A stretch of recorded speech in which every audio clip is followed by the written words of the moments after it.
нажимай. Я же махнул головой. Уже нажал? Хорошо. Всем привет, дорогие друзья! Добро пожаловать на канал. Очень рада вас всех здесь видеть. Очередной отпуск в Испании подходит к концу, а чемодан уже трещит по швам от всяких ненужных магнитов. Надо это менять. Сегодня я вам расскажу, что можно привезти с собой из Испании, чтобы порадовать своих близких и чтобы не завалить дом кучей хлама. Поехали! Начнем с классики, которая не нуждается в представлении. Это хамон. Это буквально визитная карточка Испании. Самый практичный вариант – брать уже нарезанный в вакууме.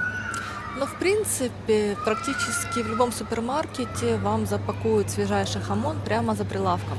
Так что за сохранность можно не переживать, доедет в лучшем виде.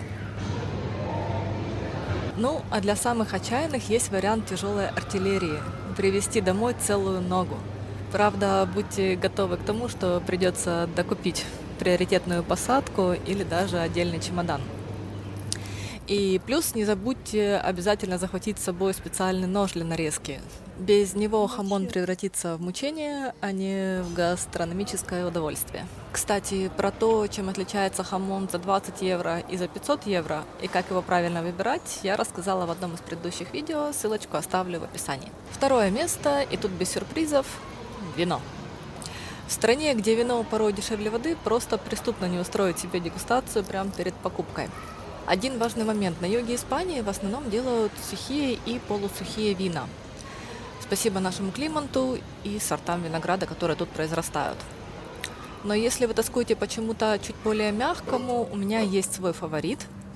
И да, пусть вас не пугает его подозрительно низкая цена, это ни в коем случае не порошковый шмурдяк, как могло бы показаться на первый взгляд. Цена обусловлена несколькими факторами. Во-первых, виноград для этого сорта вина растет в крупнейшем винодельческом регионе мира. Здесь его столько, что буквально девать некуда. И большие сети, вроде Меркадона, закупают это вино целыми цистернами, буквально тоннами, и разливают это уже у себя на производствах в самую дешевую тару. То есть как бы нет лишних расходов на маркетинг, на красивое стекло, нет и лишней наценки. Да, конечно, здесь вы не найдете сложных ароматов кожи там, или табака, но как легкое летнее вино, которое идеально подходит под ужин, это мой личный топ. Третье место это у нас классическая пара к вину, конечно же, сыры. Без них ни один испанский стол не считается законченным. Начнем с короля испанских сыров, это сыр под названием манчего.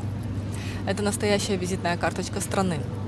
Делается он исключительно из молока овец породы манчего, и вкус у него может быть абсолютно разным, от нежного и сливочного у молодых сортов до интенсивного и орехового у более выдержанных. Если вы любитель сыров, тут есть очень интересный вариант – сыр под названием кабралес. Это гордость Астурии. Скажу сразу, это не тот наш вежливый дурблю из супермаркета, это настоящая тяжелая артиллерия. Если нужно что-то совсем нежное, то берите тетилью из Галисии. Забавный факт, название этого сыра переводится как «сосочек» из-за характерной конической формы. На вкус оно само очарование, мягкий, кремовый, буквально тает во рту. Нет никакого резкого запаха, идеальный вариант для тех, кто любит помягче. И мой вам небольшой совет, пока вы здесь на отдыхе, не берите все подряд. Купите в супермаркетах готовую сырную нарезку, там обычно собраны разные сорта. Устройте себе дегустацию, поймите, что именно вам заходит, и только потом берите целый кусок домой. Четвертое место – оливковое масло. Здесь мы с вами возвращаемся к настоящим сокровищам. Испанскому оливковому маслу нет равных, и это факт. Страна производит почти половину мирового объема, поэтому грех уехать отсюда без бутылочки другой. Совет по выбору. Всегда берите масло только в темном стекле или жестяной банке. Свет – главный враг оливок. Он безжалостно разрушает все витамины и делает вкус прогорклым. А также смотрите обязательно на дату урожая. Масло – это не вино, оно не становится лучше с годами. Ищите на этикетке дату сбора урожая, чем свежее, тем лучше. Пятое место в этом рейтинге сувениров я отдам, пожалуй, испанским колбасам. С тобой на одно целое. Ты? Ничего общего с нашими привычными колбасами они практически не имеют. Местные колбасы – это в основном сыровяленое мясо с салом. часто в оболочке из той самой благородной белой плесени. Кратенько пройдемся по колбаскам. Начнем с фуэте. Я думаю, она всем известна. Это та самая длинная, тонкая сыровяленая колбаска. Внутри качественная рубленая свинина со специями, а снаружи натуральная плесень, которая дает тот самый легкий грибной оттенок. Фуэт считается самой популярной закуской в Испании перед обедом. Далее чоризо. Если вы видите что-то ярко-красное на полках в магазине, знайте, это оно. Секрет цвета и вкуса в обилии копченой паприки. Она дает тот самый насыщенный, слегка пикантный оттенок. Бывает двух видов: сыровяленая или мягкая. Скажу честно, вкус на любителя, но попробовать все равно стоит. И, наконец, сальчичон. Это сыровяленая колбаса из свинины с добавлением черного перца, а иногда и мускатного ореха и кориандра. Этот испанский деликатес очень сильно похож на итальянскую солями. Также существуют варианты этой колбасы из оленины и мяса дикого кабана. Бывает сальчичон в разной обсыпке из черного перца, из кориандра или других ароматных специй. 6-е место. Добрались наконец-то до сладенького, до испанского турона. Это не просто нуга. Турон для испанцев – это высокое искусство, у которого даже есть свой регулирующий совет, который следит за тем, чтобы все делалось по строгим канонам. Есть два вида турона. Турон хихона – это мягкий вариант. Миндаль здесь перетерли до состояния нежного крема, поэтому он буквально тает во рту. Идеально для тех, кто не хочет испытывать свои зубы на прочность. А также есть турон де альканте. Это твердый турон. Цельные орехи в медовой карамели, обернутые в тончайшую рисовую бумагу.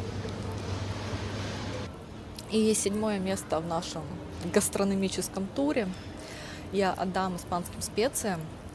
Поверьте, если вы привезете друзьям не очередной пыльный сувенир, а специи, с которыми готовят настоящую испанскую паэлью, они будут вспоминать вас добрым словом каждый раз, когда будут готовить.